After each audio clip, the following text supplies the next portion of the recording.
Welcome back. હવે વાત કરીએ એએમસીના અણઘર વહીવટની. તો ચોમાસામાં સામાન્ય વરસાદમાં અખબારનગર અંડરપાસમાં પાણી ભરાતા બંધ કરવાની ફરજ પડે. જો કે અંડરપાસમાં પાણી ન ભરાય અને વાહન ચાલકોને હાલાકી ન પડે તે માટે વોટર એન્ડ સુએજ કમિટીમાં ચર્ચા થઈ. ચર્ચાના અંતે સંપ બનાવવાનો નિર્ણય નીકળ્યો. જો કે સંપ માટે જગ્યા લાવવી ક્યાંથી, એટલે રહીને ડાપણ સૂઝતા એએમસી હવે અખબારનગર આસપાસ સંપ માટેની જગ્યાની શોધમાં લાગ્યું છે. જો જગ્યા મળે તો સંપ બને અને સંપ બને તો વરસાદી પાણીનો નિકાલ થાય. પરંતુ જો જગ્યા ન મળી તો સ્થિતિ જેવી હતી તેવી જ રહે.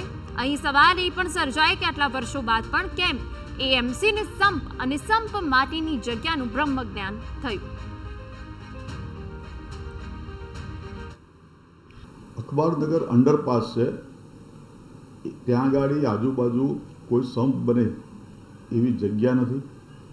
એના કારણે જે અત્યારે હાલ નાની ત્યાં ગાડી મોટર મૂકીને અને ઉલેચવામાં આવે છે પાણી, એના કારણે સમય વધારે લાગે છે. આજુબાજુ આપણે જગ્યા મળે તો સંપ જો મોટો બને અને ત્યાં ગાડી મોટરની સાઇઝો પણ જે છે એ મોટી થાય તો એનો પાણીનો નિકાલ ઝડપથી થઈ શકે.